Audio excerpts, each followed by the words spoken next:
na manoa waidei o buaia idai.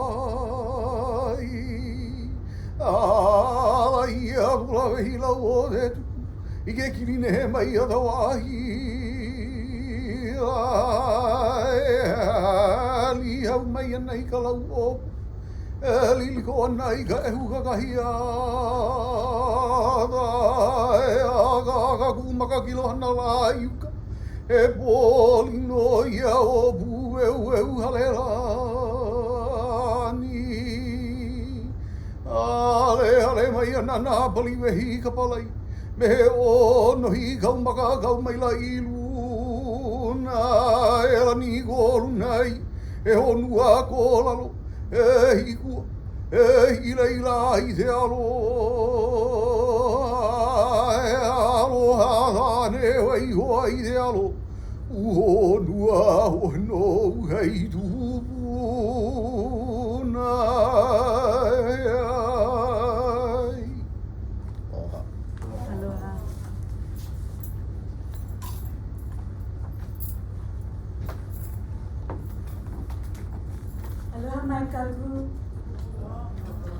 My name is Nandini Chandra and I'm the Director of the Center for South Asian Studies. The CSAS has a distinguished history. In its present form, it has been around since 1985, but its predecessor, the Oriental Institute, founded in 1935, played a significant role in disseminating South Asian knowledge, art, and culture, and setting the stage for the emergence of our current center. This year's symposium, which is entitled Indigenous Imaginaries of the Commons, Breaks and Continuities in the Historiographies of South Asia and Hawaii, is the 43rd one. We feel extremely honored and privileged to be partnering with the Kamanamaikalani Center for Hawaiian Studies and for their generosity in offering us their time, resources, and critical inputs. In the course of the symposium, we hope to think through the categories of indigeneity and the commons beyond nationalist boundaries. In South Asia, the academic discourse of indigeneity is often seen as a Western imposition, insofar as it is read as synonymous with the question of autochthony, or whether or not a particular group can be identified as the original inhabitants. The terminology of indigeneity is thus refuted by many Indian scholars in view of the endless cycles of migration and displacement, which make up history in the Indian subcontinent. While these groups have been mostly referred to by colonial administrative titles such as scheduled castes and scheduled tribes, of late the term Adivasi, which means something like original inhabitant, has emerged as a political category, emerged on the ground, shaped by movements of resistance against growing militarism, displacement, and the internal colonialism affected by state and capital. In poetry, though, one sees a different figure of the Adivasi, something abject, caught between the kind of amorphous borderlines between the sacred and the profane. In a poem titled Raipur Bilaspur Sambhag by Vinod Kumar Shukla, a poet my work is on, he writes a lot about Adivasis. He refers to there is a particular line that I want to quote here, which gives us captures this abject image of the Adivasi. So afraid are they, and he's talking about the Raipur Bilaspur Sambhag refers to an administrative division around which railway lines are constructed.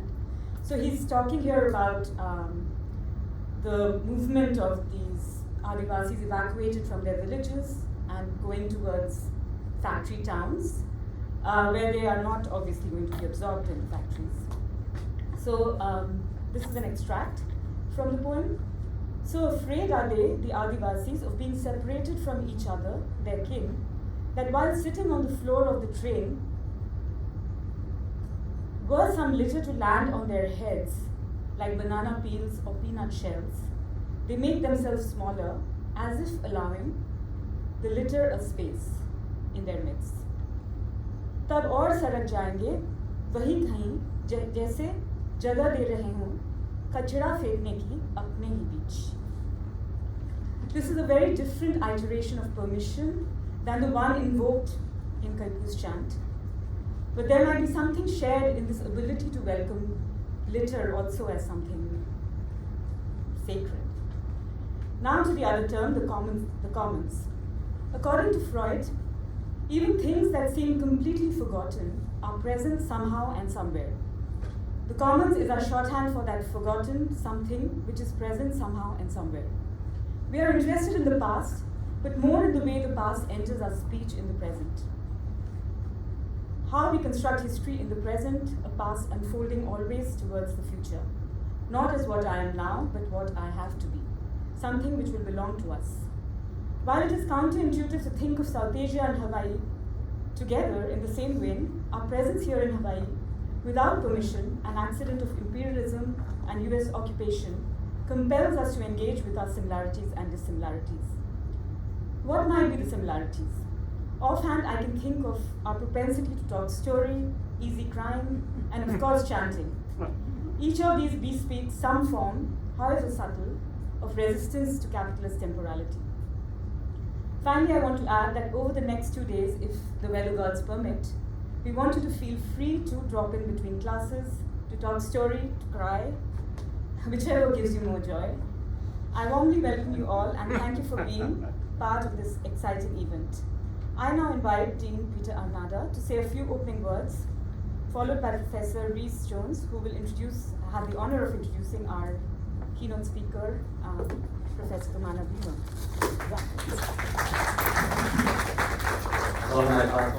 Welcome everybody. My name is Peter Arnada. I'm Dean of the College of Arts, Languages, and Letters. I didn't write formal, prepared words. We're a small group. Most of us know each other, some of us don't. So I just want to make a few comments before this keynote speaker speaks. Kamanamaikalani, who's way more important than I am, and also the new dean of Hawaiian Ancestral Circular Economy. I look forward to working with you. All right, get ready. Let me just say I'm delighted that we're holding this event with this comparative dimension. This is something we do very well at the University of Hawaii. Is not only study Asia Pacific and other parts of the world, but through a comparative lens, often looking for analogies and similarities, and linking South Asia and the Pacific, Hawaii in particular, around issues of the commons, land tenureship, culture, society, makes a certain amount of sense, though the traditions and trajectories are very different. I mean, both parts of the world have similar challenges, and we're living in a period of incredible political disruption right now. I'm a historian, so kind of post-World War II order, or disorder, depending on your position on what the last 50 years have been like, is undergoing complete realignment. So we're facing rising authoritarianism, great powers re-emerging again, intense competition over resources, displacements of peoples. Millions of peoples are being displaced through war, famine, disease, and climate change. We've had 2 episodes here in Hawaii in the last several years that are a direct result of both the history of colonialism and the movement and displacement of land for other resources, plantations, economies in particular. This is not my expertise, this is your expertise. But we've had the Lahaina, the tragic destruction of Lahaina, so heartbreaking, and then the Kona lows, which really hammered the islands, and we're about to have another one, and this is obviously owing to the intensity and power of these storms, and the ability for them to reconstruction go hand in hand together with the politics of the global economy and how land and other oceans are being used, commodified, and changed, with often tragic results. Parts of South Asia may be uninhabitable, as I understand it. Temperatures hit like 135 degrees as a part of India last year. These are forcing lots of big questions and challenges. And of course, both Hawaii and the Pacific and South Asia are the products of colonialism and the aftermath of colonialism. So it makes a lot of sense that this comparison is being made, particularly around First Peoples or Indigenous communities and their responses and their histories and their renewals and their challenges. So I'm really, really happy to hear that. Just in general about the College of Arts, Languages, and Letters, since I should say a few things. We are the largest college in Manoa. We are larger than UH West Oahu. We're larger than UH Hilo. We were put together in 2020 through the merger of 3 different units.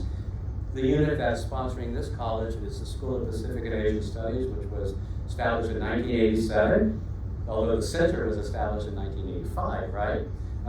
We have 9 area study centers in the School of Pacific and Asian Studies dedicated to the study of the Pacific and Asia. And we have 2 interdisciplinary degree programs. The college also teaches all the arts, so we have 4 very large art departments. All the humanities are located in the college, and also language sciences, linguistics and applied linguistics or second language studies. And then we teach all but one of the languages here at Manoa. Manoa teaches 25 different languages.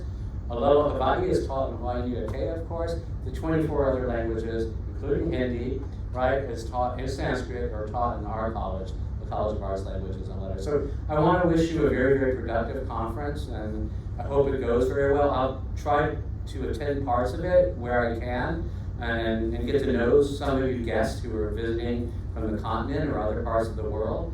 And I hope it goes well, and hopefully the rain is more ua tuaine than, I've got Hawaiian language speakers here. Ua ho'oele, right, the heavy rains, did I say that right? We want the former, not the latter, so that we can enjoy the conference. The latter would be climate change rain, right? So, welcome again. I hope it's a productive conference, and I'll let our keynote speaker be introduced by Reese. Here you go.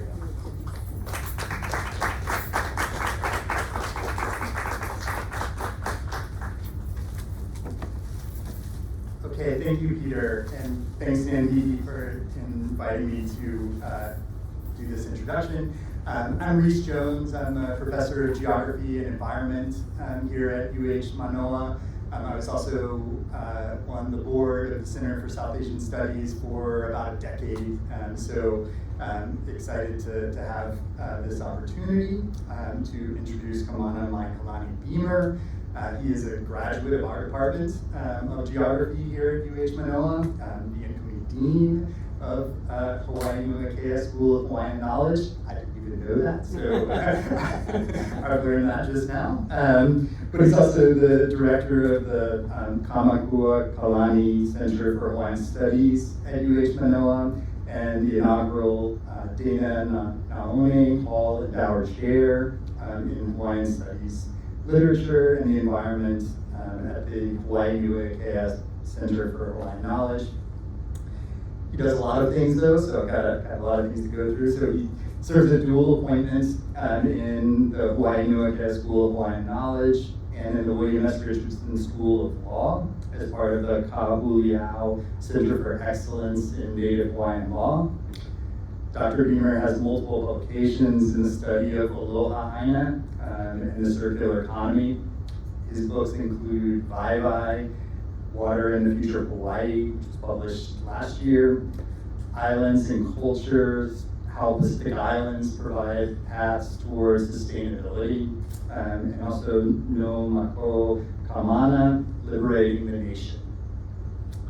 In 2021, he concluded 2 consecutive terms as commissioner on the Hawaii State Water Resource Management Commission. After 8 years of service, his accomplishments include restoring water to 45 streams across Hawaii and challenging the U.S. Navy on the issue of Red Hill. He served 1 term as an inaugural commissioner on the Mauna Kea Stewardship Authority from 2022 to 2024.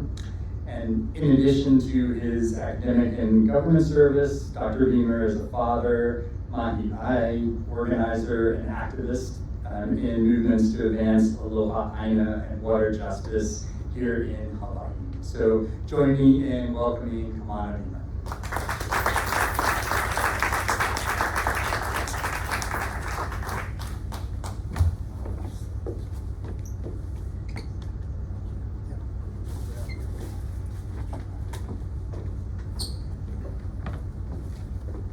Yeah, I appreciate Reese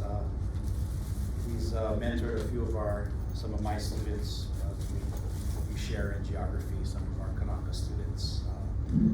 Geography as a discipline has been really important for us, Kanaka, because up until next year, we've never had a PhD in Hawaiian Ancestral. And so many of our students, and it's good to get different disciplines, reach out to geography. So Malaki, Reese, go ahead and get started for us.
It's a real honor and privilege to be here. My first time in this room. It's a gorgeous room. A really fantastic place. So welcome to Hawaii for those that maybe came visiting. I know it was hard in some ways to get here, and I spent a lot of time talking to people outside and traveling, so it's nice to be home and have people come to visit us. So I'm going to go ahead and kind of get started. The title of my talk is Aliʻi Ka. ʻＡina in our language literally translates to that which feeds. Oftentimes it's translated as land, but that's sort of a big worldview and a shift. If, instead of thinking of land, usually you think land and property, you think of territoriality, you think of exclusion, you think of perhaps the right to inherit, to pass on, to convey. But what if land was that which feeds? What if that was our framing for it as a concept, I think. So that's a big shift for us. And in our language, there's a famous phrase. It says, Aliʻi Ka ʻāina e kaua ki kanaka. So land, resource, that which feeds is literally the chief or the leader. Humans are the servants. And I'm going to talk a little bit today about some of the efforts and initiatives I think that I'm involved in, that our ancestral traditions and ways that are really focused on that Aliʻi Ka ʻāina. And so I understand part of this conference is really focused on thinking of the commons, and I appreciate the opening recognition that our shared experiences with these harmful, violent structures like imperialism and colonialism, ironically pull us together in places like Hawaii. But how do we think about that as our like our ancestors, to think of ʻāina as the chief and us as the servant? And so I'll go ahead and jump in. So all about collaboration. So if anyone wants to reach out after, I'm leaving for Japan tomorrow, so I won't be able to visit the rest of the conference. But please do, if anything is of relevance or can be of use, or you'd like to share, please reach out. I'm going to start with a story. So in Hawaii, you have this beautiful tradition. In some ways, it can be culturally awkward, in different cultures, but we have this tradition of punahele. And It's very respected, it's common, it's understood that in families, elders, like, they get to name their punahele, their favorite. And I think this probably, evolved in some ways when you come from an oral culture, and your existence, your ability to create abundance in place is really resting in the next generation and that force that comes through. So our children were keenly observed by elders from their youth, and that allowed parents or makua and kupuna to say, oh, you're better at this, go in this direction, find you another teacher, help you to grow along your path. And eventually, you're someone's punahele, you're someone's favorite. And they're going to invest, much, maybe perhaps all of what they can in you, what you can hold, to be the best that you can, and to carry on those traditions and that legacy that comes from that teaching or from that lineage, that moku alao. Anyways, I was the only grandchild of my grandmother, so I was punahele by default. Zero competition. But it worked out all right for me. And she was the most beautiful, incredible, gracious, loving wahine I've ever known, and at the same time, super fierce, fearless, staunch, immovable on things that she stood for and believed in. And this particular story comes from when I was about 12 years old. It was a big eruption, kind of like we experience on Hawaii Island now. In Kalapana, this region on Hawaii Island was burning. It was actually up in flames. And I had gone back home to stay with my tutu. I don't know if it was summer or spring break, but it was some extended period. And so she commandeered this VW bus, this van, and the next thing I knew, around dusk, we're like in this van driving out on this road between Puna and Kalapana, this kind of pretty nuts back road. And the first time I saw Tutukali, the first thing I remember was the smell, this deep sulfur, unlike something that you smell anywhere else. And then the next thing I remember was seeing the glow, because it had gotten dark by this point. The glow, the glow of the lava rolling down the mountains, as it was approaching Kalapana. And my tutu said, you see that, Kamanamaikalani? She used to call me Kamanamaikalani. That's tutu pele. That's noke. And there's this chant, and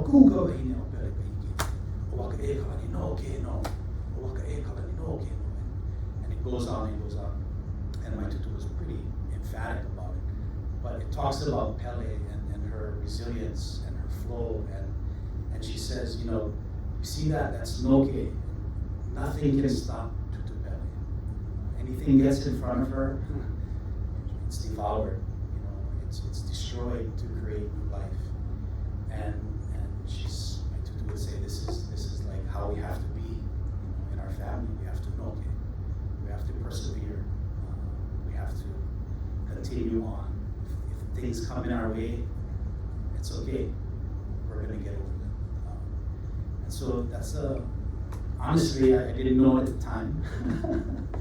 But as you become older in your life and you look back upon these key moments, these stories that you pull from that make you who you are, and who you want to be, what you're trying to become, this is a key one for me. And the next one, so we have to persevere, we have to be like the Pele and flow, and I think in the times that we live in today especially, to know that we can do that.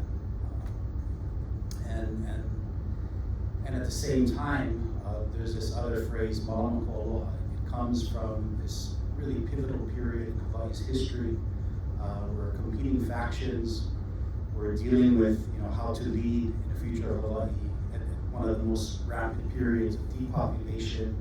Kamehameha I, who was sort of the leader that unified the islands at that period, has passed away, and And one side kind of says, we should leave our traditional religion and worship behind. And Christianity hadn't been formally introduced by missions at the time, but it was here in the islands, and people, kind of knew about it. And the other side said, no, we're going to keep our gods, we'll keep cool. And so it culminates in this battle, this place called Kuomo, down in Kona. Clay was there. Our family, about 10 years ago, we purchased ʻāina. Excuse me. Purchased the ʻāina from landowners and kind of preserved it from being developed. But in the midst of this battle, Kalani, one of the leaders, falls, and his wife, we'll call her wife, Wahine, at the time sees him fall, and she starts, in Hawaiian traditions, when people pass away, people wail and they start to compose things, and there's like this very deluge of sharing of emotions, and something that comes out is malamakola,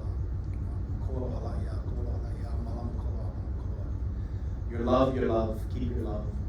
There's no obstacle for Hawaii if you keep your love, my grandmother would have. And so, as she rushes down, she covers her husband with his ʻāula, this cape. She picks up his spear, and she's chanting this mantra. Eventually, she too falls, and she's killed in the battlefield. People flee, and the side that was trying to keep the kapu loses, and people take some of our gods and hide them in the caves, Mauka, in Keoho, in Kona. Later on, some of the ki'i are burned in our heia, and eventually the leader comes to the people that have been rounded up and were brought to this area in Kona near Kamakahonu, which is, if you go to Kona, it's the King Kamanamaikalani Hotel today, kind of near that area. And the king at the time was Liho, and he hears actually all the people that were rebelling doing parts of this chant.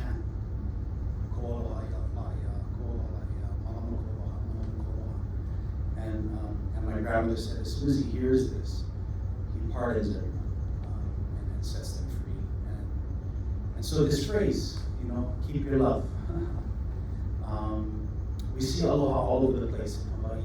If you're here for the first time, we got aloha beers, we got aloha shirts, we got aloha slippers, we got, so aloha has been commodified in many ways. And people use it to serve, profit and capitalist ambitions. But aloha is real and it's fierce in our culture, and aloha means, standing for our beliefs. If sometimes giving your life for what you believe in. And aloha also means healing. It's by keeping that love, even in the worst and most vile times, as difficult as Hawaii is today, with leadership we see across the world. In this period, probably 6 out of 10 people have passed away. By the 1890s, you're probably talking about 8 out of 10 people had passed away. So tremendous change and challenge and uncertainty. What are the value systems and sets that we hold on to that gets us into the future that we need collectively together? And she says, keep your love. So that's something I try to pass on to my kids, my family, and it makes me kind of a part of who I am. So you folks made it. Mostly you don't see images of the globe like this. Pelihawofa has a famous phrase: these are our sea of islands. We're not tiny islands in a vast sea. We're a vast sea of islands. And so reframing that and that perspective as you're here in this place in Hawaii, in a lot of international meetings and things, we get grouped with North America. I don't got nothing wrong with North America. Cool place. Oregon's really nice. Washington's beautiful. But we're in the Pacific, here. And so just framing that. And what does it mean to live and exist on islands? The ocean isn't a place of vast sea monsters. It's connection. It's kanaloa. It's a mother. It's a father. It's a space that provides life and enjoyment, and you see it when your kids. You go look at the kids playing down in the beach, catching iʻa, and all the things that we do. The ocean is a key part of who we are. And our kupuna voyaged vast areas and distances. It's a fascinating, in a lot of ways, Southeast Asian studies, and technically, probably our ancestors came out of Taiwan area, so we're a lot closer connected than we imagine if we just think, generations back.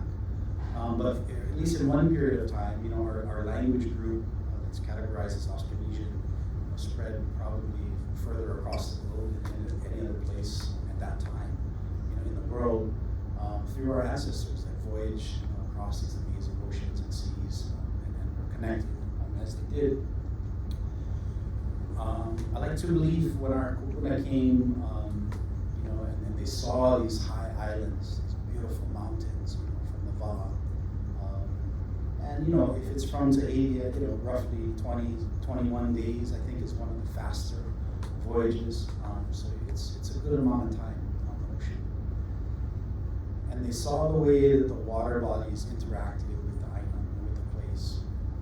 This is an image on the Ko'olau side of here on Oahu. And our kupuna, in a lot of ways, saw kai, the salt water, wai, fresh water, as they were deified. And we deified natural systems because they provided life.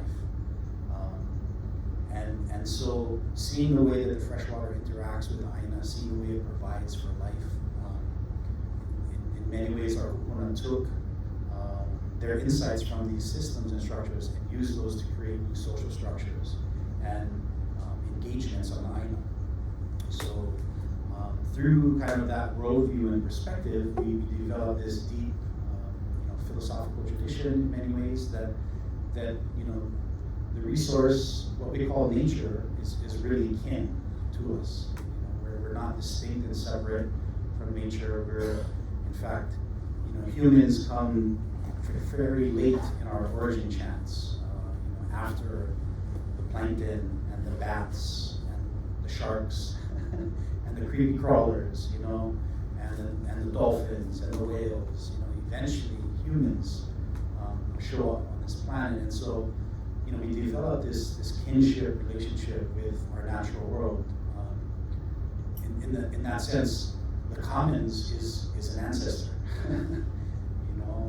Our relationship to ʻāina is a kinship one, that we share not just with humans, but with species, with those that come kind of before us.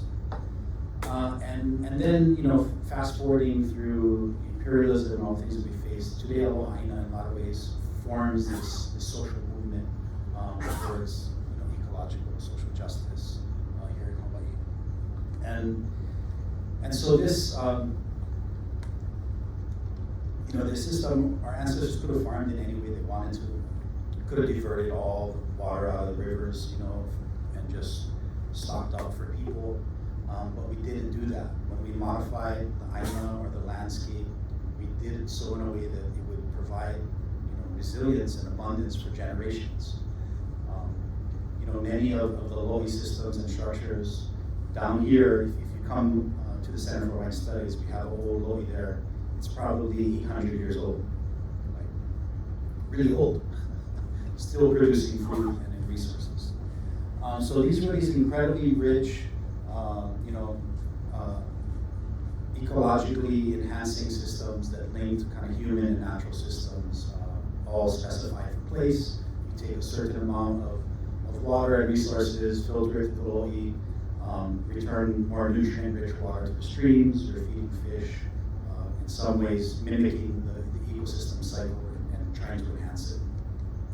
In periods of rapid flooding, there's actually going to be a new study coming out good friend of mine, Kaneko Schultz, runs ʻŌiwi on the other side of the island.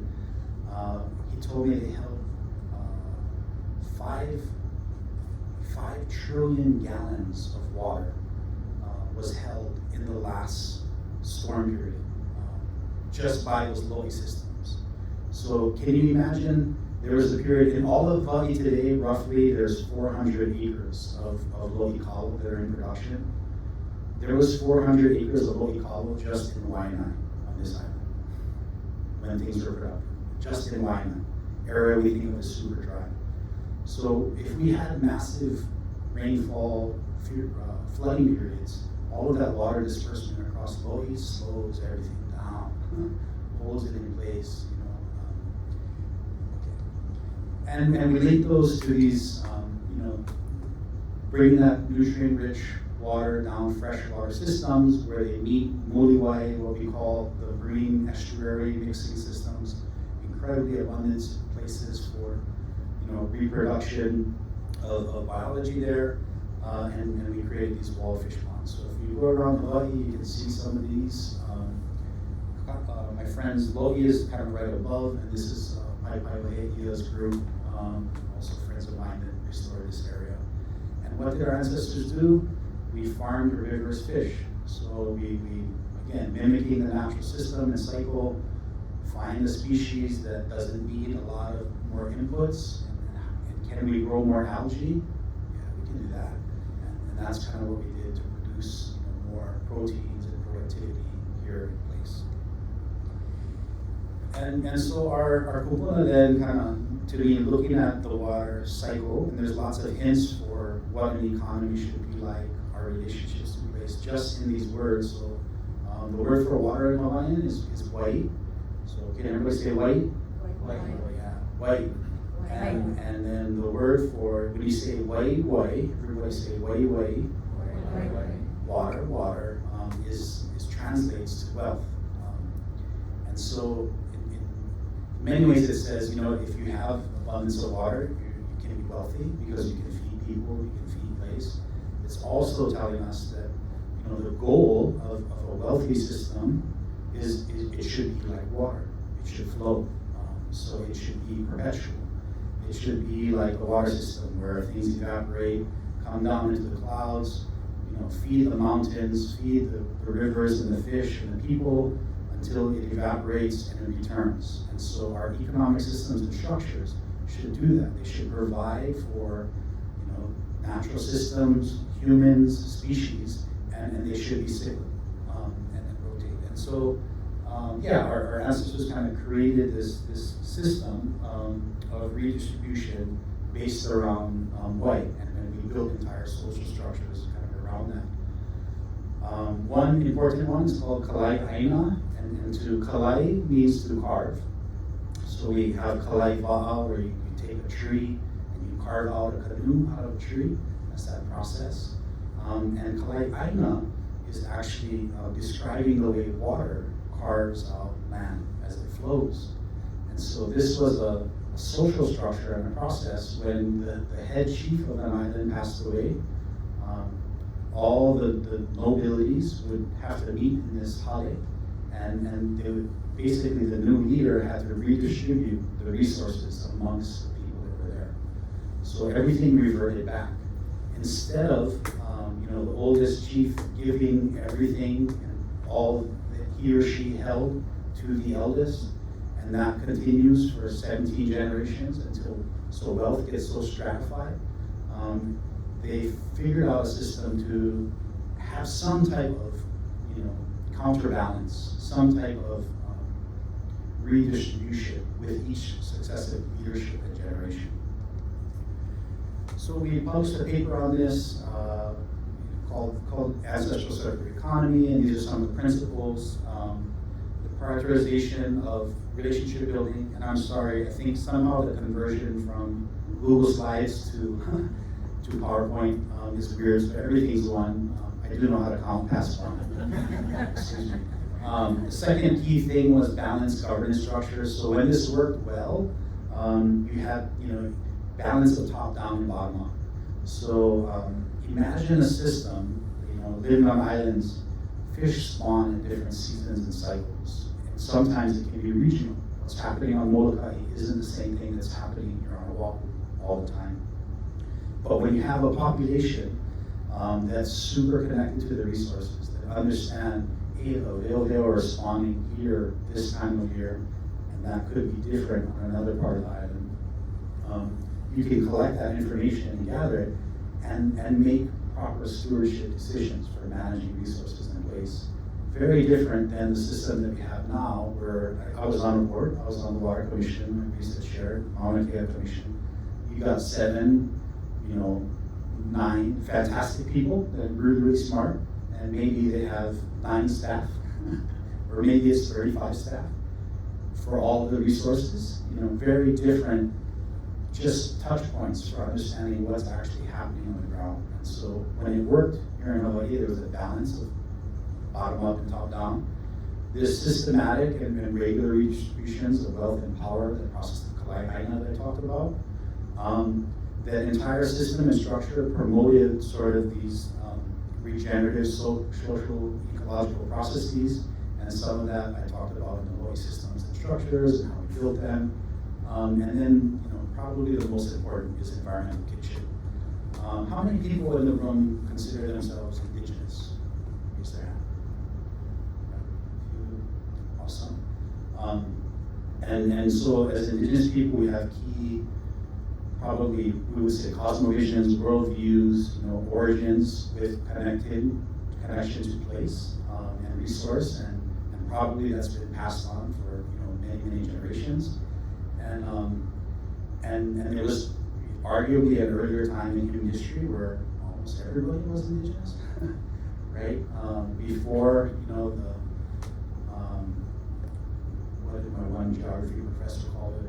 The demystifying of the European continent. I met the guys in Wales. They got different traditions than some of the people in Britain, and they've been persecuted because of that. And when I was in Oxford doing a talk, visited some of the ancient stone structures and water systems, and people are reviving some of those stories and these connections. So I asked this question up there, anyone born on another planet than Earth?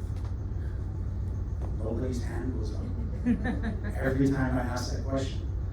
So what I'm suggesting with environmental kinship is we all are children of Mother Earth.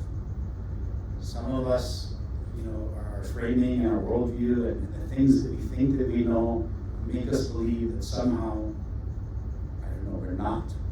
But I want to suggest that, we all have a deep, inherent relationship to this place, and we have a duty to protect her. That Earth is a living system. So we published some of this if you guys want to check it out. And our kupuna then took this ʻāina and the Ancestral Circular Economy and created these aloha systems. Incredibly diverse, sort of blending of marine and terrestrial management, oftentimes focused around water and the creation of abundance. And we did this, had these kind of divisions all across Hawaii. And it allowed people to get access to diverse sets of resources. In some ways, the commons, where if you were an inhabitant of one of these aloha, you had rights to basically everything, from the mountains into the sea, excluding maybe one thing. Kind of the head chief could say, this fish no can touch, this thing in the mountain no can touch. But other than that, things had to be collectively shared and cared for in a really responsible way and manner. Yes, and there was roughly, we wrote an earlier paper, 1,425 aloha across Hawaii, so a large number and scale across islands. These connected Mauka and Makai systems that I kind of showed earlier, kind of creating these enhancing ecological systems for abundance. Fast forward, when our ancestors started to engage with modernity, these are one of the earliest examples of a modern map. It was done in 1838 by a gentleman with the name of Aliʻi Ka. He was at Lahaina Luna Seminary at the time, and uses, like, you folks see this map, right? And immediately you can kind of see like there's something going on with the colors. And I just talked to you about aloha, and you can see he's trying to reflect our ancestral divisions and boundaries and sense of place in a brand new format on a paper map, you know, two-dimensional material. No way could it really truly reflect the total kind of sense of place that we have and an ancestral bounding and management system, but a really cool attempt. And actually this particular map made it all across the world. There's one in the Royal Geographic Society in London. There's another copy in Smithsonian. And immediately what it suggests is even if you can't read the Hawaiian words and you don't understand the place, do the islands look empty? It looks, at least if you look at Cook's maps, there's just a few random place names and look all empty, open to terra nullius, right? Open to be colonized. Here it's showing there's something going on. There's order. There's some kind of management. And so this was a tool from 1838 to try to fend off colonialism and try to fend off imperialism at the time. And then written word becomes codified in Hawaii around 1820-ish. Our people that went from oral culture to written culture really, really rapidly grab onto these words and writing and start to publish things, and originally introduced by American missionaries, Protestant missionaries, but yes, there was stuff on Moses and probably the Ark, but we also codified our ancestral genealogies. So we used the written word in ways that the American mission definitely didn't expect, and there were vast debates around how this would be utilized. And then by 1843, we get recognized as an independent sovereign state. Again, trying to fend off imperialism and colonialism, and recognizing at that time in the Pacific, Tahiti had been claimed by the French. 1842, Queen Kamanamaikalani. 1840 was the Treaty of Waitangi in Aotearoa. And so, our leadership at the time was like, we got to do something. So how do we use these new, so-called international norms and laws at the time to try to fend off colonialism? It actually says in this document that, Sandwich Isles is what they call it, but to be an independent sovereign state. And then in one of the journals it says, this means that we'll be independent for all time. And so it becomes like this really, really huge rallying cry for independence for Hawaii. And so we enter into treaties. So there's the Austro-Hungarian Treaty, Belgian Treaty, German Treaty, Danish Treaty, French Treaty, German Treaty, British Treaty, Hamburg Treaty, Italian Treaty, Japanese Treaty, Dutch Treaty, Portuguese Treaty, so that's important. Russian Treaty, Samoan Treaty, Spanish Treaty, Swiss Treaty, Swedish Norwegian Treaty, and American Treaty. So fully functioning independent sovereign state, really by any measure, in the 1900s up to this point. And then, in 1893, with the aid of U.S. Marines, the Hawaiian Kingdom government is overthrown, and the Queen, yields to the superior authority of the United States until they come and investigate and right the wrong. And we've been battling with sort of this dilemma kind of ever since. And in a lot of ways, we talk about the occupation of Hawaii and understanding that many of the structures of colonialism play out here, but is it different because we were an independent sovereign state, and what does that look like? So we have all kind of funny names like full colonialism and other things to try to understand and reconcile the history that these islands have gone through and what our responsibility is to each other and to justice. Our ancestors didn't just sit back and say it was all good. We were incredibly politically astute, and we resisted the annexation, resisted multiple treaties that tried to annex Hawaii with the United States, diplomatically and formally through these massive petition drives.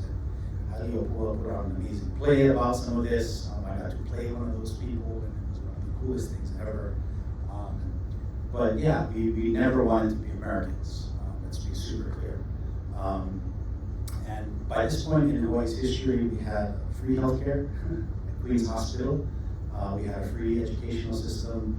There was even a system for children of nobles to be educated abroad, and so there were funding systems. Hawaiians went to school in Italy, across the American continent. All of these really interesting things that happened during this period.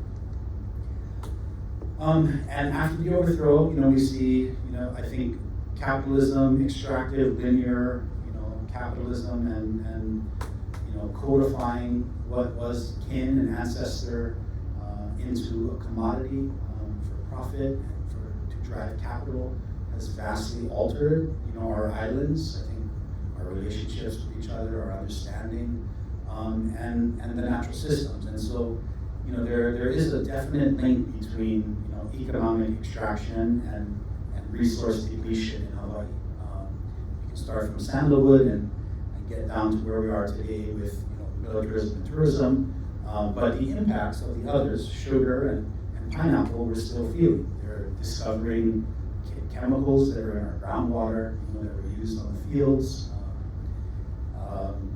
Recently, some of the big floods in Wailua, for instance, a lot of areas that we get the worst systems of flooding are areas or former plantation areas where they put in ditch systems that haven't been invested in and maintained because it's about extractive profit and capitalism, and you don't invest in stuff if you're trying to just maximize your profit. So they continue to affect us, but today we're mostly dealing with tourism and militarism.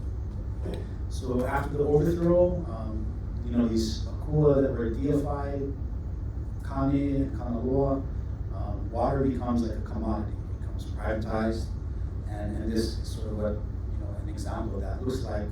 Water diverted just for profit on sugar plantations.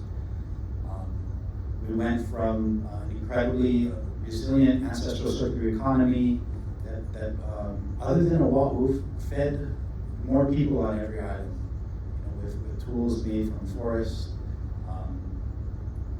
rope made from the forest, tools made out of stone. But today, this is how most of our resource comes in, and it's borderline crazy. We're doing a publication shortly, a material flow analysis looking at Oahu, and we found out that every week 1,000 cars come to Oahu on these containers. Every single week, 1,000 cars, and 500 leave. I'm 48 years old. Like, how many cars is that? Like, and where does it stop? And I use that as an example because we all hate traffic, and you're out there stuck and stuff going, how many cars are there? But it just shows you how kind of insane the whole thing is, and where does it end and where does it stop?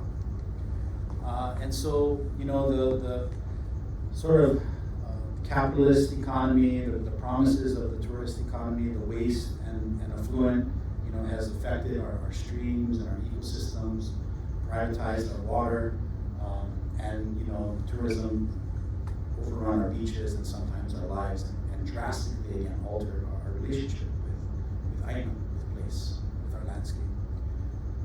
Militarism itself, the Red Hill crisis, if folks have heard of it, several years ago, U.S. Navy was leaking jet fuel for a long time. They buried these underground storage tanks during World War II, giant, huge tanks, that held hundreds of thousands of gallons of jet fuel buried over the most important aquifer on Oahu, and leaked, had a massive leak here. Many of us had to mobilize and try to resist. But even prior to that, the most recent leak, which I want to say was 2021, there was other leaks that we tried to educate and stop. And the military in open hearings told us, "Oh, we would never poison our own men and servicewomen. We're a part of the community, just like you." And I would ask them questions as a water commissioner, and it was so hard to galvanize leadership and support to challenge the military-industrial complex because they're so powerful in Hawaii. And even though I think there's good people in the state legislature, for instance, no one wanted to move on anything until someone drank jet fuel, and then everyone got out, and we had to reach such a terrible crisis, completely avoidable, issue and crisis that this was caused. But other islands have experiences with militarism and military industrial complex. And when I talk about, I'm not critiquing individuals. My own military in the United States, a lot of times is like a golden ticket for working class people. My grandfather, died. He was a serviceman, and he died as a result of atomic testing of Johnston Atoll. This is his ring. It's on my finger. He died when I was like 7 years old. So I'm not talking about individuals, but I'm talking about the structure that we have to contend with. And when we look at climate crisis, for instance, militarism is exempt from the Kyoto protocols. I mean, Trump is exempting everything from it, so it doesn't matter from the US perspective. But the rest of the world is still on board with this, but not militarism. And I think that's something that we have to be courageous and call out. And so these relationships between economic systems and structures and resource depletion, there's a correlation there. And then the other part of it is this commitment to like endless growth. And so you hear it, in economic reports and forecasting. It's like, oh my God, jobs are slowing down. Like everything's going to hit the wall. And so, we have to also question GDP. That's some of the work that we've been involved in. It's like, is it worthwhile to have a measure that makes no distinction between, military expenditures that poison an aquifer for generations, and the invention of medicine that saves lives? From a values perspective, like one of them is really good, one of them is not, but GDP doesn't care. It just measures output. And so there's all kind of ways to think about, is it sustainable growth? Do we have to recurve growth? And I'll get into some of that. But here in Hawaii, I think it's like we're addicted to growth. Coming out of COVID, if people remember that pause, and I don't know where you were in the world, but it was one of the few times that we could get onto our beaches. Well, first they made it illegal for us to go on our beaches, and then we said, hell with that, we went on our beaches anyway. But natural systems returned. Beaches weren't flooded with tourists, and then when we came out of that, the reminder was, if we just get 1 more million, 2 more million, 9 million tourists, like it's going to get better. But these systems and structures and the promises of so-called progress and the extractive nature that it's harnessed on our resources, our water systems, literally turned areas like Lahaina that were once called the Venice of the Pacific, these beautiful waterways that fed lo'i systems and fish ponds, turned them into arid deserts that became fodder for this terrible, terrible fire. And my tutu's house, the one that brought me to Kalapana that I kind of started this with, she spent the last years of her life in a place called Aliʻi, Hawaiian Homes Housing right here in Lahaina. My uncle still lives in that house. So the day, I had no idea the fire was going on. I remember I was sitting in my bed, reading some emails or something, and I got a text from my uncle. It said, evacuating. I said, what the hell, evacuating? And I didn't hear from him for 3 days. There was no way to communicate, we didn't know what was going on. Terrible stories about places burning, people passing away. And again, the capitalist model and systems and structures that created this environment for this to happen, who's accountable, right? Who's liable? Community, people gotta pick up and care for it. So any day you can look at the headlines in Hawaii and you'll see this, people getting priced out of paradise. It's a very difficult system that we live under, and that's why it's important to Kamanamaikalani, to keep our level. And kind of moving out of this, realization and getting back to water, thinking of GDP. On the right side of this picture, there's a whole lot of GDP, incredible amounts of growth, literally tens of billions of dollars that are generated Waikiki. The left side, not so much GDP, but super resilient landscape, feeds a lot of people, a lot of ecosystems, a lot of structures, a lot of value, and different kinds of wealth there. And I want to suggest that one of the measures of an enlightened society, if there could be one, I think, is our relationship to water. What do we do with the most precious resource in the universe, actually? That's one thing the Hawaiians agree with astronomers. Water is life. Searching the universe for water is really important, critical. And we have to get to a point where we recognize the systems that damage our water systems and structures, even if they're providing so-called progress, it's not really progress. And so, battling with unfettered tourism, militarism, and then these incredible structures on the verge of climate crisis. I think the one thing that still gives me hope is ʻāina, and it gives our community hope, and that's the reason why I guess Hawaiians have been, if we are resilient, it's because we still see ʻāina as ancestor. When we're in place, when we're in the ocean, it's moving our bodies. When the Red Hill fuel spill happened, and I left the water. I just finished 8 years on the water commission, so I spent years asking the military, saying, "What's going on?" Them telling me this never will happen.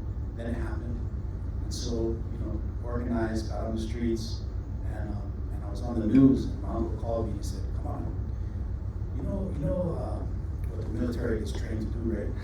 And I'm like, "Yeah." So it's not a rational decision to challenge the U.S. military. It's based entirely on a belief system that ʻāina is ancestor. That we're in relationship, in a kinship relationship with our place, and we have to protect it for future generations. And so ʻāina, is incredibly hopeful. It's giving love, regard, affection. It's reciprocal. It's a part of aloha. Started out talking about what ʻāina translates as. ʻāina, that which feeds, mind, body, spirit, and in the 70s, young Hawaiians organized to try to stop the bombing of Kohoʻalawe. And around 1976, this man, George Jared Helm, and it's weird because we call him George Jared Helm, but probably should call him Uncle George Jared Helm because he's my parents' generation. But he passes away when he's super young, and he dies, lost after occupying this island, and is never found. But when they first decided they were going to stop the bombing, they had a great strategy. Let's get on a fishing boat, paddle on surfboards. Somebody call the Navy, say we're here, you can't bomb. And that's how they eventually stopped the bombing. But while he was there, he kept a journal. And he starts to write stuff down in his journal. And this is one thing that he says: the truth is there is man and there is environment. One does not supersede the other. And so you can see, this in a 26, 7-year-old man, like this reawakening, reemergence of ʻāina as ancestor, ʻāina as kin. Whatever he's got to do, he's going to challenge it and recognizing that we have to change course. And he says, "My duty is to protect Mother Earth, who gives me life, and to give thanks with humility, as well as ask for forgiveness for the arrogance and insensitivity of men." So aloha, there's 3 pillars of sustainability: environmental, economic, and cultural. And so one of the missing pillars is that cultural, social relationships. And aloha can kind of fill, I think, some of the strategies for that. So here in Hawaii, aloha is seen as environmental, political, social justice, and you can see it in these community-based subsistence fishing areas. So we have organized movements to try to get more community decision-making in the management of certain fisheries, kind of like that ancestral circular economy that I told you about, or a new reiteration of that in select areas. And it turns out it's incredibly successful in areas like Mo'omomi on Molokai. There's actually increase ocean biology and productivity in the place with kanaka harvesting and practices versus if you just left it alone. You see these areas of biocultural, social restoration of social ecological systems, like the Lo'i fields. So if you do travel around Hawaii and you see these fish ponds and these taro fields, like you're witnessing like the reemergence of agroecology in our islands, like the reconnection to place. And this is something that's fundamentally changed just in a generation of myself. And a lot of the guys and gals that are in my generation have been at the forefront of creating these kind of small community organizations that are now, educating children in schools. They're restoring natural systems. They're doing conservation work. They're doing science. Like, it's an incredible new emerging economic system and structure that's like happening all around us here in the islands. And it's super hopeful. So one of my colleagues, Natalie Hiroshima, our ancestral systems in terms of the footprint, using only 6% of the lands that we, agricultural lands that are classified, we could produce enough food to sustain 86% of Hawaii's current population. And it's super hopeful because even with all the development that we see, these ancestral, the areas that the ancestral systems were in place, 71% haven't been developed. So there's still sites that we can return to and create food in abundance. And then we've even engaged with ʻāina, in the political realm and tried to reframe tourism, where the Hawaii Tourism Authority kind of adopted a new model around regenerative tourism. So, many challenges still, and COVID was an incredible one that gave us a chance to reset. So coming out of COVID, we really tried to think more about the economic system and structure. And this great quote from a colleague of mine, Kate Rayworth, she says, we have economies that need to grow whether or not communities thrive. But we need economies that thrive for communities whether or not they grow. Right? So we need to have, Carlos Andrade has this great quote, he said, enough is plenty. Yeah, enough is plenty. And so Kate has been at the forefront of some of the global conversations on donut economics, and I've been really inspired by that. So we have a center called the Hawaiian Center for Ancestral Circular Economy, and we engage in some of this work. Became a good friend of Kate Rayworth, and been deeply inspired by donut economics and the work that she's been doing. Looking at the planetary boundaries, and then looking at sort of this donut ring, like there should be this sweet space where economic systems should provide for enough of society without going beyond the planetary boundaries, so that our planet can thrive and we can continue to exist. We look at sort of the overlaps between ʻāina and circular economies, and the primary insight I think of a circular economy is turn waste into resource. Right? Try to keep products in production for multiple, as long as possible, so you're not continuing to waste. And once raw materials get pulled out of Mother Earth, let's keep them in production rather than going back into mines that exploit, people, so-called underdeveloped nations all around the world, and pillage and plunder the environment. If we pulled it out of the earth, let's try to keep it in production and reuse those systems. So we have some publications on that. And then we created ʻāina Economic Futures, which was really this Kanaka, myself and several of my friends, and trying to come out of COVID, really influence the way that the economy functions here in Hawaii. And we have some policy goals, and we've been successful in some of them, and others not quite, but it has made a shift, I think, in our islands. So if you want to check out more, these are some of my publications. Again, happy to talk story. And I just want to finish. I have been to the end of the road. That's what it looks like. It's ʻāina, and that's the beauty, and I think it's also the profound insight of all of us being children of Mother Earth. Even the most vile of us, even the ones of us that say they're going to destroy entire civilizations by 8 p.m.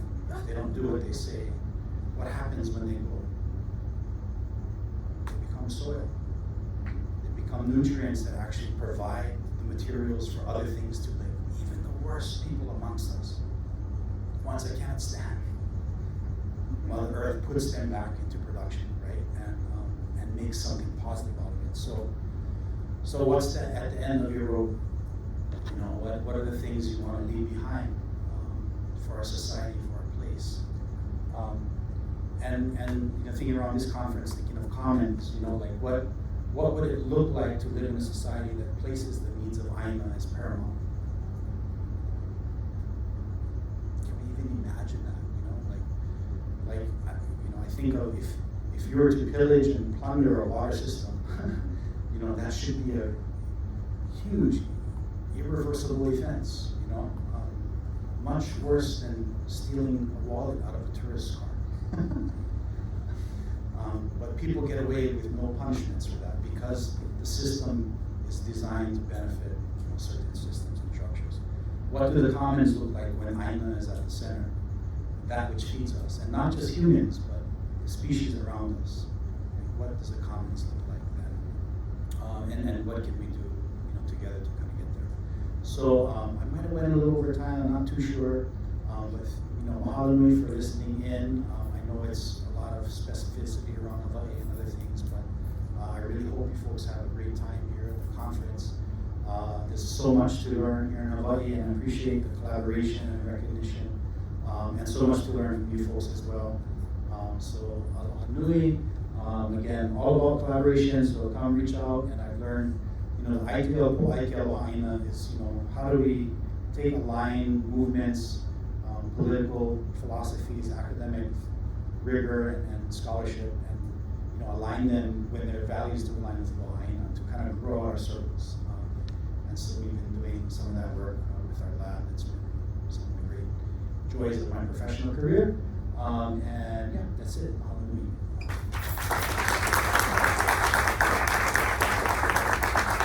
So, do we have time for discussion? Any questions? Yes, definitely. So there's time now for questions. So, questions.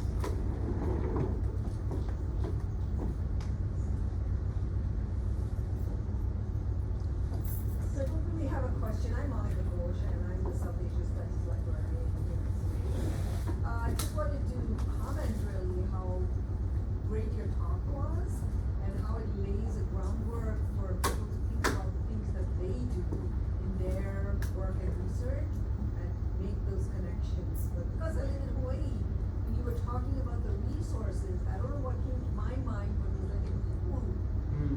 Like, you know, so there's the rich resources at the bottom, and then at some point it's gathered together and then redistributed, right? Now I know that people are in different shapes. Yeah. So Yeah. it just came to my mind. Yeah, I yeah. just wanted to share that. Very so cool. Thank you for Yes. making me think about it. Thank you. Mahalo. Yeah, thank you.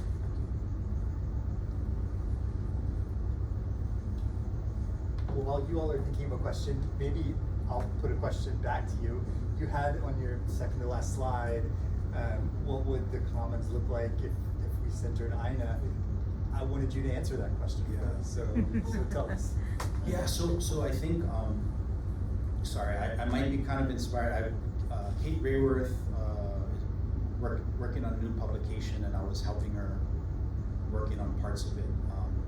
And thinking about donut economics as like this bridge between, it's still human-centric, right? The idea is like to provide for the needs of humans.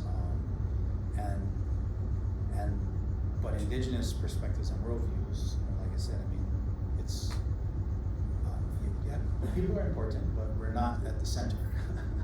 You know, our species that have come before us are, yeah, they're like elder siblings, and we have to like live in balance with that, and that doesn't always, you know, humans make mistakes too.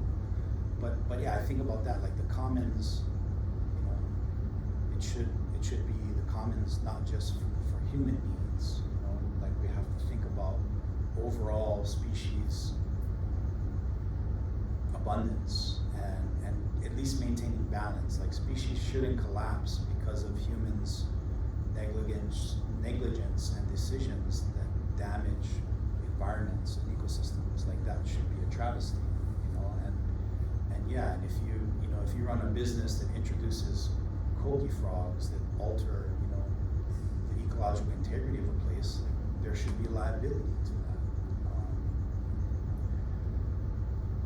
And so I think some of that, like the comments focusing around not just human-centric, I do think I don't understand the commons as completely either, so I might be missing part of it, but that's some of what I think about is sharing that commons with the species around us, and I think like in our worldview, cosmovisions, we have a stewardship role, like Aliʻi Ka, like we have a clear role is to be stewards, to be servants. Like we know we're going to make decisions that could impact the health and well-being of the ʻāina, and so we make mistakes, that's okay, but we have to correct them, and so that's some of what I would think about. Thank you for your talk.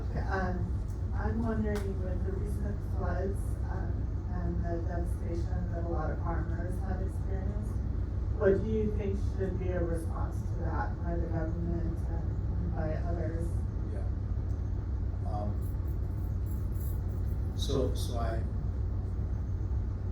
I love to eat all kinds of things, strawberries and lettuces and tomatoes.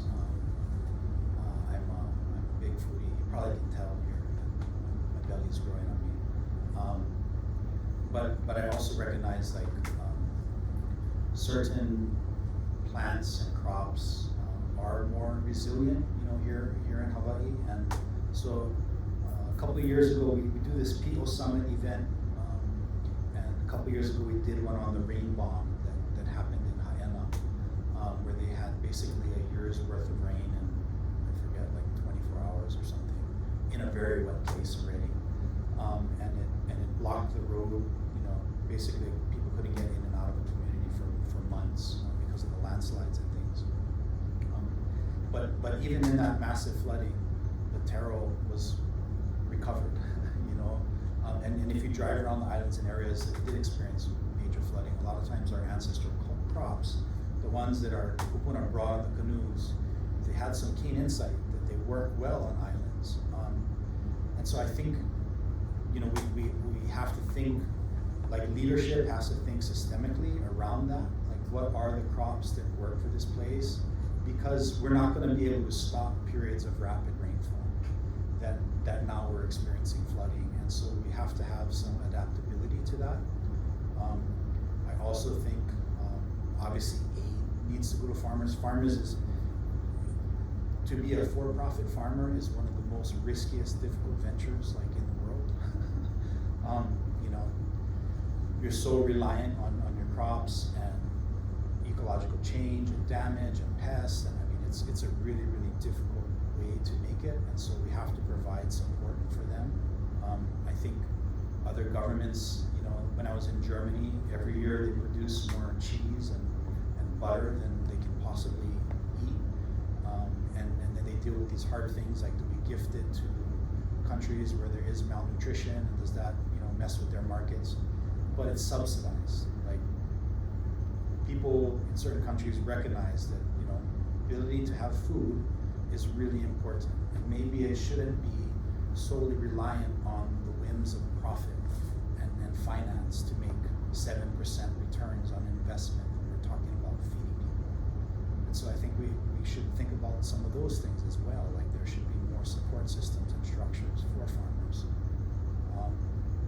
And I also think we have to recognize that with these floods, changing the ways that we farm and how water interacts with our farms is really, really critical and important. So the infrastructure that's left over by the plantation is damaging, has damaged our landscapes all across Hawaii. And part of the charge when I was on the Water Commission was restoring streams, and it's really, really radical. Like, this infrastructure was put in largely in the 19s, and has never really left. Some of them have been sort of maintained, but they're all still collecting water and filling up reservoirs and things until someone actually has to go in and stop them and fix it. And so I think we have to look, very systemically at the whole plantation infrastructure and get rid of some of it to restore ancestral systems and streams and flow. But it's really, really terrible, and it's hard because that's not the only crisis that people are experiencing. There's the economic, many of the farmers are, again, at the hardest intersections of our living here, living in place, paying for rent, and so there has to be systems that provide help and support for them in this transition. And sorry, this is the other kind of, I'm not an economist, and so this is new to me, a lot of this work. I think in the last maybe 7-ish years of my life, I've gotten more into these concepts and understanding. And in Kate's book, she talks about Adam Smith, and she talks about the unpaid labor of women, for instance, and like the feminist critique of patriarchy and capitalism. And she says when Adam Smith was writing The Wealth of Nations, he was like a 30-something-year-old living it free at home, and his mom was still making sandwiches for him. And he didn't recognize in his own work of the wealth and the labor that his mom was doing for him. And I think about that recognition, like how much mothers have to do to provide for our society. In these times of crisis, we saw it just, whatever it was last week in Wailua, the community uproar with the government saying, where the hell were you folks? Think of all that unpaid labor, people risking their lives, machinery, going out just to help other people in the community. Nobody's doing it for profit. They're doing it for love. They're doing it because they care about each other, right? And our economic systems and structures don't recognize that. Why don't they get fairly compensated for what they're doing, And it's really hard conversations, but these crises make it more and more apparent that we have to find alternative ways of not just agriculture, but dealing with crisis as a whole. So, but yeah, sorry, I kind of went around on that question, but thank you for that.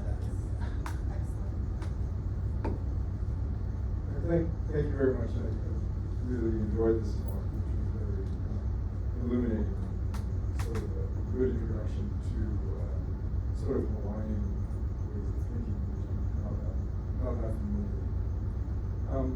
But one of the things I'd like you to say a little more about is this idea of something like environmental integrity. Right? That seems to be a key idea. And the role of the kind of human relations sort of the other species. Because you could say, like, how do we really think about balance was one of the issues. Because you could think about certain traditions where they say, well, all life is to be respected and so on. But it doesn't seem like that's exactly the vision that you're articulating, because there's also, you spoke of fishing and so on, which means that there is a consumption of certain life. Yeah. And so how is that distinction, how are those distinctions being made in the world view? Sure. Yeah. What exactly, so that's sort of, because there's a sense in which I'm wondering what's the role of the human in relation to Yeah. No, thank you. Yeah, I'm not, this isn't like a worldview or cosmovision that, it's fascinating because we eat animals.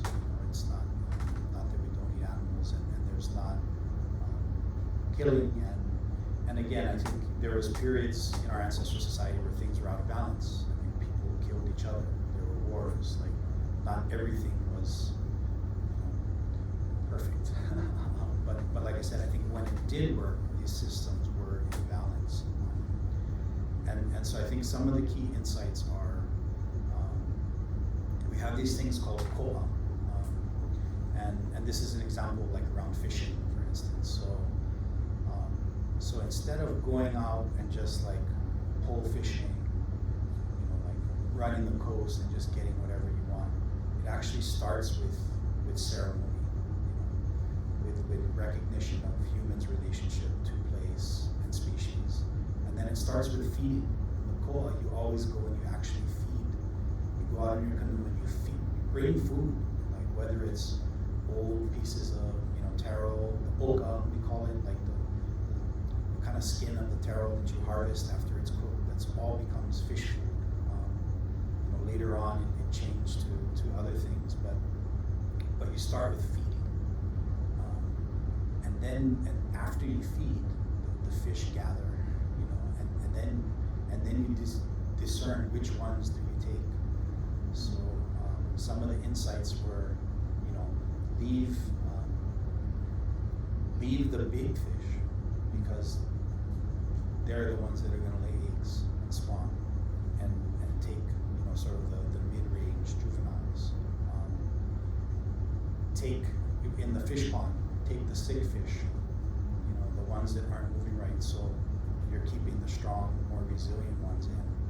And so, I mean, there is consumption, and that's a big, ʻAiʻi is huge for us in Hawaii, and I didn't talk about that, but our whole religious system and structure was based around Aliʻi Ka, that eating is sacred. And when we consume something, we're consuming like sort of like a different manifestation of one of the gods, one of the akua, that exists in this life. And so we have to be super intentional and thoughtful in how we consume. And we've moved so far away from that with McDonald's, with the busy lives we live. Like I find myself, I'm like rushing. I miss breakfast and lunch, and I'm like starving by 3 o'clock, and I just go run and get something. So we're out of whack and out of balance with that. But those are some of the principles, is give, and then you get to take, feed, and then you harvest. And be really intentional with how you harvest and how much. And you can take extra if you're gonna give to an old kupuna that can't fish anymore, and that's super appropriate to go harvest for them and bring some. But even today, like the uncles talk about, if you open up your freezer and there's a bunch of frozen fish in there, you're not doing anything for the environment. You're stocking up. The real refrigerator or ice box is in the ocean. Keep them in the ocean as long as possible, and then only collect kind of what you have to take. So I think that's some of it. So it's coupled with ceremony and harvest and collection, but we were definitely, we took the lives of things in that process.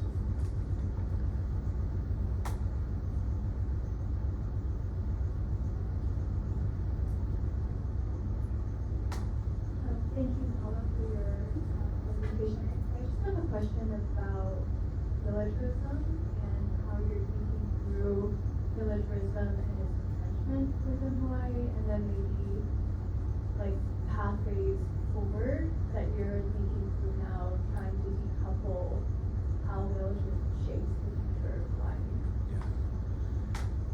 I think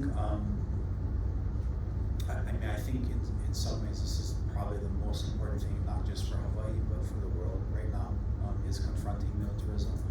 And there was a time even in American history, right, where you had an anti-war party and you had vast debates over militarism, and everything changed with the draft, right? Like when they ended the draft and rich people's kids didn't get sent off to war, and middle-class families to get free college, to get health care, to get a pension, my grandfather, he was in, and so I think part of that is that recognition that when we're critiquing militarism, we're not critiquing people, we're critiquing a structure that is exploitive and extractive on pretty much the most struggling among us, the working families, the hardest workers, the people that are trying to advance like generationally their efforts. And so we have to like look at individuals that are in the military as like a part of that. They're not our enemies as individuals. But we have to be really clear and truthful in the harms that structure perpetuates. I never got to learn to hunt because my grandpa died when I was 7 years old. He was an amazing hunter. I remember him hanging deer and meat in his smokehouse, and I remember the taste of that. When he died young, and somehow nobody got the recipe. You know, so my family still talks about that. Nobody got grandpa's recipe. Everybody still, that hurts. So I think we have to recognize that, again, that we're critiquing the structure. So the structure preys upon working class families and peoples, and what does it do? It perpetuates violence. You know, it destroys ecosystems and landscapes here in Hawaii. It leaves depleted uranium and jet fuel in our aquifers. So it's not just killing my grandfather or, you know, taking away from my uncle that passed away in Vietnam during the period of the draft. It's perpetuating violence on future generations in our islands, right? And then it's training to kill people across the world, and we've got to be honest about that. Like I believe Hawaii is one of the most special, beautiful places on the planet. I believe Hawaii deserves the best. And do we need to be tied to an economy that's an economy of death? Like, is that the best that we can do for our place in our islands, for real? That's leadership, you know? And so, yeah, so I think it's, and there's, you know, generations of critique, but these are just my ways of engaging with it and thinking about it. You know, it's like, it's delicate, right? Like, we gotta recognize that people are victims within that system and structure, and then we gotta attack that structure itself. And I think it's one of these things, like the power of the American Empire. In some ways, people feel liberated and free, and it is pretty cool that I can say and speak these ideas in the midst of an American occupation and in an American university. I recognize that that's a privilege. But there is a little bit of a cloud in terms of, like, I think people around the world don't want militarism, you know, and I think if we could recognize and see the harms that this is doing right now in places like Gaza and, you know, across the Middle East, I gotta believe most people wouldn't support it, you know, and so there's sort of this veil of, like, what harm actually looks like, you know, and it's masked in patriotism and patriarchy. But I think Hawaii, in a lot of ways, is the epicenter for that. You know, like, we can confront militarism here, and it already has happened with Ko'olawe. I mean, people gave their lives and stopped the bombing of an island. Yeah, we didn't totally win in Red Hill, but shutting down those jet fuel tanks was a big win. It was a big accomplishment. When we started, everyone said, "This is needed for This is needed for military defense and national security." It's the same thing that they say every single time, right? We can be unwavering in national defense and security. But we did it, right? And we galvanized people and movements. So, yeah, I think Hawaii can play kind of a critical role of that. Dr. West said, you know, this is like the epicenter of American Empire. You know, this is like after Turtle Island and, you know, the genocide on the American continent. Like, this became the start of American expansionism, and so maybe we can have a role in educating the harms of militarism and what that has caused.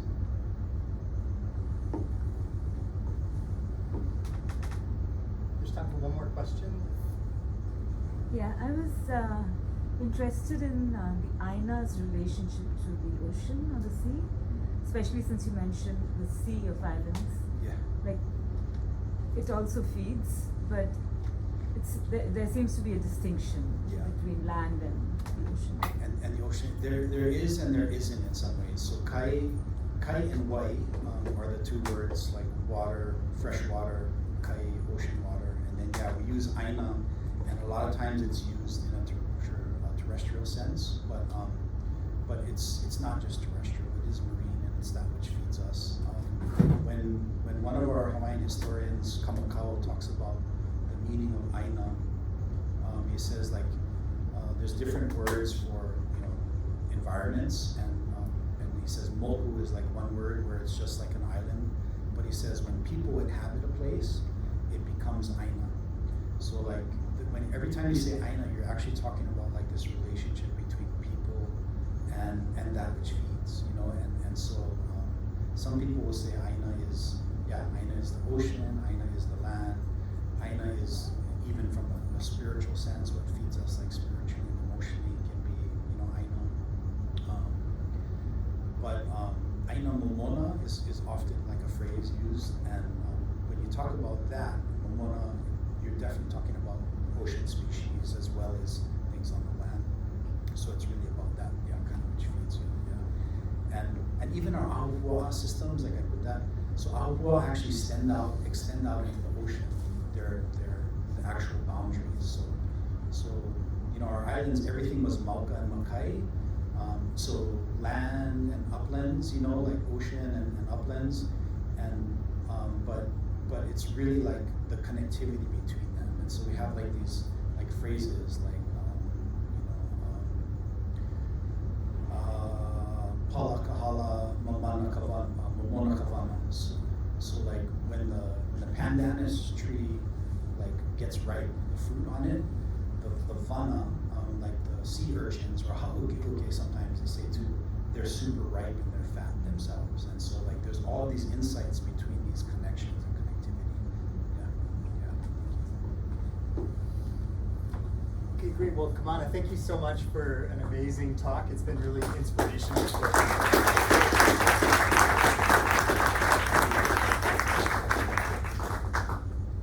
What's next? Just thanks to you for moderating, and thank you, Madhuri, Kamana. I wish you could have come for the rest of the meeting, but I'm glad this was amazing. Yes, thank you. Yeah, honored to be here. And, yeah, we'll have some of our faculty in the coming days. So